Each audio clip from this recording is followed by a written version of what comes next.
Introduction. L'art de rebondir après l'échec. L'échec. Voilà un mot qui fait grincer des dents la plupart d'entre nous.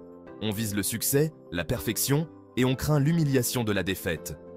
Et si l'échec était la clé pour libérer notre véritable potentiel? C'est ça, l'art de rebondir après l'échec. Il s'agit de changer notre perspective, d'apprendre à reconnaître la valeur de nos erreurs et de les utiliser pour alimenter notre croissance. L'échec n'est pas l'opposé du succès. Il en fait partie intégrante. Chaque faux pas est une occasion d'apprendre, de s'adapter et de grandir. En acceptant l'échec, on libère le potentiel de croissance extraordinaire et on réalise des choses qu'on n'aurait jamais cru possibles. Le cadeau inattendu. Accueillir les revers pour grandir. Prenons l'exemple de J.K. Rowling, l'auteur de la série adorée Harry Potter. Avant de connaître la gloire littéraire, J.K. Rowling a été confrontée au chômage, à la monoparentalité et à de graves difficultés financières. Sa proposition de manuscrit a même été refusée par de nombreuses maisons d'édition. Au lieu de céder au désespoir, elle a persévéré. Ces difficultés ont imprégné son œuvre d'une profondeur et d'une authenticité qui ont trouvé écho auprès de millions de personnes. L'histoire regorge de personnes qui ont atteint la grandeur en surmontant des défis de taille. Des défaites politiques d'Abraham Lincoln aux innombrables expériences ratées de Thomas Edison, ces personnes avaient toutes en commun la résilience. Elles avaient compris que l'échec n'était pas la fin, mais un détour nécessaire sur la route du succès. Les revers sont des occasions de croissance et d'apprentissage.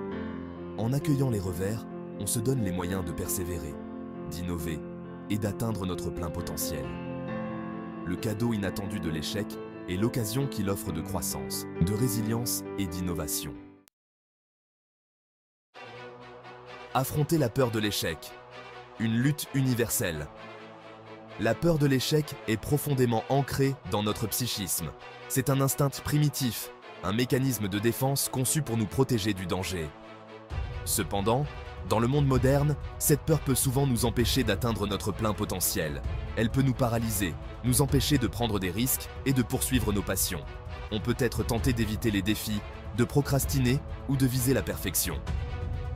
La première étape pour surmonter la peur de l'échec est de reconnaître sa présence. Reconnaître comment cette peur se manifeste dans nos propres vies. Nous empêche-t-elle de poursuivre un objectif particulier? Nous empêche-t-elle de prendre des risques? L'échec n'est pas le reflet de notre valeur en tant que personne. C'est un élément naturel du processus d'apprentissage, un tremplin sur la voie du succès. En recadrant notre perspective sur l'échec, on peut commencer à desserrer son emprise sur nous et à saisir les possibilités qui s'offrent à nous. L'anatomie de l'échec. Décortiquer nos faux pas. Pour exploiter le pouvoir de l'échec, on doit comprendre ce qu'est réellement l'échec et comment analyser nos faux pas. Il s'agit de disséquer nos échecs, de comprendre les facteurs qui y ont contribué et de cerner les tendances qui peuvent nous freiner. La plupart des échecs sont le résultat d'une série de petits faux pas. En décortiquant nos échecs, on peut cerner les points à améliorer et élaborer des stratégies pour éviter de répéter les mêmes erreurs. Le but n'est pas de ressasser nos erreurs, mais de tirer des leçons de nos expériences. En analysant nos échecs, on peut les transformer en précieuses occasions d'apprentissage. Section 5. La résilience, l'art de rebondir. La résilience, la capacité de rebondir après l'adversité, est une compétence qui peut être cultivée. Il s'agit de développer la force mentale nécessaire pour résister aux difficultés et conserver la conviction que nous sommes capables de surmonter les obstacles. Pour renforcer la résilience, il faut cultiver une attitude positive, même face à l'adversité. S'entourer d'un réseau de soutien peut nous apporter encouragement et conseils dans les moments difficiles. Développer sa résilience implique d'adopter des pratiques de soins personnels qui nourrissent notre bien-être. Renforcer sa résilience est un processus continu et non une destination. Il s'agit d'élaborer des mécanismes d'adaptation sains et d'apprendre à considérer les difficultés comme des occasions de croissance. En adoptant l'art de rebondir, on se donne les moyens de naviguer dans les défis inévitables de la vie avec grâce et détermination.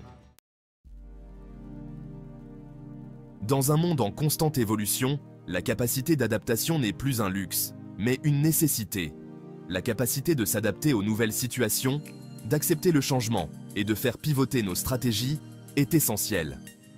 La capacité d'adaptation c'est être ouvert à de nouvelles informations et remettre en question ses propres suppositions. Cela exige de développer un état d'esprit axé sur la croissance et de considérer les difficultés comme des occasions de croissance. La capacité d'adaptation implique également de cultiver un sens de la curiosité et une volonté d'expérimenter de nouvelles approches. Dans un monde en constante évolution, ceux qui savent s'adapter rapidement prospéreront. La capacité d'adaptation consiste à trouver des moyens nouveaux et novateurs d'atteindre nos objectifs. En misant sur la capacité d'adaptation, on se donne les moyens de naviguer dans la complexité de la vie avec résilience et créativité. Maintenant qu'on a exploré l'importance de la résilience et de la capacité d'adaptation, voyons quelques mesures concrètes à prendre pour transformer nos faux pas en tremplin. Tout d'abord, il faut recadrer notre perception de l'échec. Voyons-le comme une précieuse occasion d'apprentissage, une occasion de corriger le tir et de s'améliorer. Cultivons l'habitude de l'autoréflexion. Après un revers, analysons ce qui s'est passé et les leçons que l'on peut en tirer. Demandons des commentaires à des sources fiables pour cerner les points à améliorer. La rétroaction est un outil précieux pour la croissance et l'amélioration. N'ayez pas peur d'expérimenter et d'essayer de nouvelles choses. Le chemin du succès est rarement linéaire, et c'est souvent par l'essai et l'erreur qu'on découvre notre véritable potentiel. Chaque faux pas est l'occasion d'apprendre, de s'adapter et de grandir. Le pouvoir transformateur de l'échec réside dans sa capacité à nous enseigner de précieuses leçons et à renforcer notre résilience. C'est par nos échecs que l'on développe l'empathie, l'humilité et une meilleure compréhension de soi. Accepter l'échec, c'est reconnaître sa valeur intrinsèque dans notre quête pour devenir des personnes plus fortes. Lorsqu'on se permet de commettre des erreurs et d'en tirer des leçons, on s'ouvre à un monde de possibilités. On développe un état d'esprit axé sur la croissance, en étant convaincu que nos capacités peuvent être développées par l'effort et la persévérance. Le parcours vers l'acceptation de l'échec exige du courage et de l'autocompassion.